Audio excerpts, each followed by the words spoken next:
Hi అండి, welcome to our channel. ఈరోజు video వచ్చేసి వినాయకుడికి ఎంతో ఇష్టమైనటువంటి పాల తాలికలు అండి. దాని ప్రాసెస్ ఎలాగో ఇప్పుడు చూసేద్దాం. నా ఛానల్ కనుక మీరు ఫస్ట్ టైం చూస్తున్నట్టయితే కనుక ప్లీజ్ సబ్స్క్రైబ్ చేసుకోండి. అలాగే పక్కనున్న బెల్ ఐకాన్ని క్లిక్ చేయండి. నా నోటిఫికేషన్స్ మీకు వచ్చేస్తాయి. లైక్ చేయడం అసలు మర్చిపోద్దండి. మీరు ఒక లైక్ చేయడం వల్ల నా వీడియోస్ చాలామందికి రీచ్ అవుతాయి. ఇప్పుడు ప్రాసెస్లోకి వెళ్ళిపోదామండి. స్టవ్ వెలిగించి స్టవ్ మీద ఒక కళాయి పెట్టుకొని అందులోని 1 కప్పు వాటర్ పోసుకోవాలండి. ఇప్పుడు ఇందులోకి తురిమిన బెల్లం 1 టేబుల్ స్పూను వేసుకోవాలి. ఇప్పుడు ఇందులోకి చిటికెడు ఉప్పు వేసుకోవాలండి. ఇప్పుడు ఇదంతా కూడాను, ఈ బెల్లం అంతా కూడాను కరిగిపోయినంత వరకు కూడాను కలుపుకోవాలన్నమాట. ఇదంతా కూడా ఇలాగా కరిగిపోయాక ఇప్పుడు ఇందులోకి 1 కప్పు బియ్యం పిండి వేసుకోవాలండి. బియ్యం పిండి వేసేసుకున్నాక ఇప్పుడు ఇదంతా కూడాను బాగా కలిసేలాగా కలుపుకోవాలి. మంట మీడియం ఫ్లేమ్లో పెట్టుకొని ఇదంతా కూడాను దగ్గరికి అయిపోయి మనకి ఇలాగా కలిసిపోయినంత వరకు కూడాను కలుపుకోవాలండి. ఇంక ఇప్పుడు స్టవ్ ఆఫ్ చేసేసుకొని ఈ పిండిని చల్లారనివ్వాలండి. ఈలోపు స్టవ్ వెలిగించి స్టవ్ మీద ఒక గిన్నె పెట్టుకొని అందులోకి తురిమిన బెల్లం 1 కప్పు వేసుకోవాలండి. వేసేసుకున్నాక ఇప్పుడు ఇందులోకి 1/2 కప్పు వాటర్ పోసుకోవాలి. వాటర్ పోసుకొని ఈ బెల్లం అంతా కూడాను కరిగిపోయినంత వరకు కూడాను కలుపుకోవాలండి.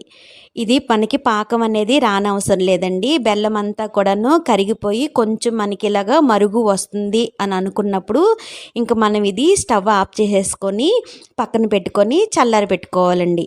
ఇప్పుడు మనం ఉక్కించుకొని పక్కన పెట్టుకున్నాం కదండి పిండిని. ఇది చల్లారిపోయాక ఇదంతా కూడాను బాగా కలిసేలాగా కలుపుకోవాలండి. ఎక్కడ కూడా మనకి ఉండననేది లేకుండా కలుపుకోవాలండి. ఇలా కలిపేసుకున్నాక ఇప్పుడు ఇది మనకి ఈ కన్సిస్టెన్సీ ఉండేలాగా చూసుకోవాలండి. మరీ జారుగా కాకోకుండాను మనకి అలాగని మరీ గట్టిగా కాకుండా ఇలా ఉండేలాగా చూసుకోవాలి. ఇప్పుడు పక్కన నెయ్యి కానీ ఆయిల్ కానీ చేతికి అప్లై చేసుకోవాలి. ఇప్పుడు ఇందులో నుంచి ఒక చిన్న ముద్ద మనం ఇలా తీసుకొని ఇప్పుడు ఇది 2 చేతుల మధ్యన మనం తాలికల్లాగా ఇలాగా చేసుకోవాలండి. ఒకవేళ మీరు ఇలాగా చేసుకున్నా పర్వాలేదండి. లేదంటే కనుక ఒక పీట లాంటిది కానీ లేదంటే కనుక ఒక కవర్ లాంటిది కానీ పెట్టుకొని దాని మీద అయినా సరేను ఇలాగా తాలికల్లాగా చేసుకోవచ్చండి. ఇప్పుడు ఇలాగా చేసేసుకున్నాక మొత్తం అన్నీ కూడాను ఇలాగే రెడీ చేసుకొని పెట్టుకోవాలండి. మరీ మందంగా కాకుండా అలాగని మరీ పల్చగా కాకుండా మీడియం సైజులో ఉండేలాగా చూసుకోవాలన్నమాట. ఇలాగే అన్నీ రెడీ చేసేసుకున్నాక ఇప్పుడు ఇవి ఇంకా పక్కన పెట్టేసుకుందామండి.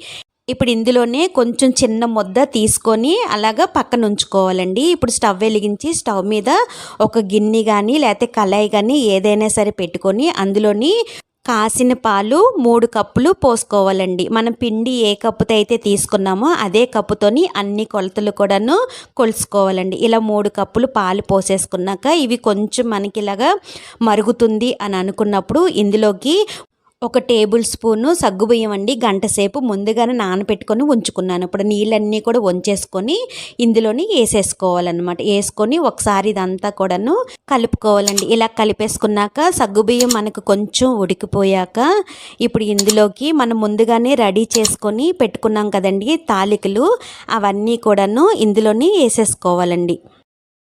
ఇప్పుడు ఇవన్నీ కూడాను ఈ పాలల్లోని వేసేసుకోవాలి. ఇలా వేసేసుకున్నాక గరిటె పెట్టుకొని ఒకసారి అవన్నీ కూడా తిప్పకూడదండి. నిదానంగా మనం తిప్పుకోవాలన్నమాట. ఒకసారి ఇవన్నీ కూడాను నిదానంగా ఇలాగ తిప్పుకోవాలి. లేదంటే కనుక తాలికలు అనేవి మనకి ఇరిగిపోతాయండి. ఇలాగ ఒకసారి ఇలా తిప్పేసుకున్నాక ఇప్పుడు ఇది మనకి ఇలా మరుగుతుంది అని అనుకున్నప్పుడు ఒకసారి స్పూన్తోని ఇలాగా ఒకసారి కలుపుకోవాలండి. కలిపేసుకున్నాక కొంచెం సేపు ఇవి ఇలాగే ఉడకనివ్వాలి. ఇప్పుడు ఇందులోకి మనం ముందుగానే కొంచెం ముద్ద పిండి తీసుకొని పక్కన పెట్టుకున్నాం కదండి, అందులోని కొంచెం వాటర్ పోసుకొని ఇది కొంచెం పల్చగా చేసుకోవాలండి. తాలికలు ఉడికిపోయాక ఇప్పుడు ఈ వాటర్ని ఇందులో వేసేసుకోవాలండి. అప్పుడు మనకి ఇది కొంచెం చిక్కదనం అనేది వస్తుందన్నమాట. ఇప్పుడు ఇదంతా కూడాను ఒకసారి ఇలాగా కలుపుకోవాలండి. ఇలా కలిపేసుకున్నాక కొంచెం సేపు ఇది ఇలాగే ఉడకనివ్వాలన్నమాట. అది ఉడికి మనకి కొంచెం దగ్గరికి వస్తుంది అని అనుకున్నప్పుడు ఇందులోకి 1/2 టీ స్పూను యాలకుల పొడి వేసుకొని ఒకసారి ఇదంతా కూడా ఇలాగా కలిపేసుకోవాలండి. ఇది చల్లారిపోయిందంటే మనకి ఇంకా దగ్గరికి అయిపోతుందండి. ఈ కన్సిస్టెన్సీ ఉండేలాగా చూసుకొని ఇంకా స్టవ్ ఆఫ్ చేసేసుకోవాలండి. స్టవ్ ఆఫ్ చేసేసుకొని ఇందులోకి మనం ముందుగానే బెల్లం కరిగించి పక్కన పెట్టుకున్నాం కదండి, అది ఈ తాలికల్లోని ఇలాగా వడకట్టుకోవాలండి. ఇప్పుడు ఇందులోని ఏదైనా మనకి డస్ట్ అనేది ఉంటే కనుక ఇలా వడకట్టుకుంటే అది వచ్చేస్తుంది అనమాట. ఇలా మొత్తం అంతా కూడా వడకట్టేసుకున్నాక అయితే పాకమైనా వేడిగా ఉండేలా చూసుకోవాలండి. లేదంటే కనుక తాలికలన్నా సరే వేడిగా ఉండేలా చూసుకోవాలి. లేకపోతే కనుక మనకి ఈ తాలికలు అనేది ఇరిగిపోతాయండి, పాలు అనేది ఇరిగిపోతాయి అన్నమాట. ఇప్పుడు ఇదంతా కూడా ఇందులో వేసేసుకున్నాక ఒకసారి ఇదంతా కూడాను బాగా కలిపేసుకోవాలండి. ఇలా కలిపేసుకున్నాక ఇప్పుడు ఇది ఇంకా పక్కన పెట్టుకొని ఇప్పుడు స్టవ్ మీద ఒక కళాయి పెట్టుకొని అందులోని 1 టేబుల్ స్పూను నెయ్యి వేసుకోవాలండి. నెయ్యి కొంచెం మనకి కరిగిపోయాక ఇప్పుడు ఇందులోకి ఒక 10 కానీ 15 కానీ జీడిపప్పు వేసుకోవాలండి. వేసుకొని అవి కొంచెం వేగుతున్నప్పుడు ఇందులోకి కొన్ని కిస్మిస్ కూడా వేసుకొని వేయించుకోవాలండి.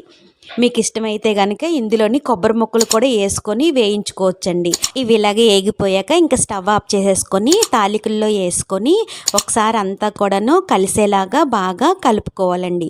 అంతే అండి, వినాయకుడికి ఎంతో ఇష్టమైనటువంటి పాల తాలికలు రెడీ అయిపోయిందండి. ఇలాగా పాల తాలికలు రెడీ చేసి వినాయకుడికి నైవేద్యంగా పెట్టండి. నచ్చిందా అండి? ఈ వీడియో కనుక మీకు నచ్చినట్టయితే లైక్ చేయండి, షేర్ చేయండి, మీ ఫ్రెండ్స్కి ఫార్వర్డ్ చేయండి. సబ్స్క్రైబ్ చేసుకోవడం అసలు మర్చిపోద్దండి. పక్కనున్న బెల్ ఐకాన్ని క్లిక్ చేయండి, నా నోటిఫికేషన్స్ మీకు వచ్చేస్తాయి. Thanks for watching.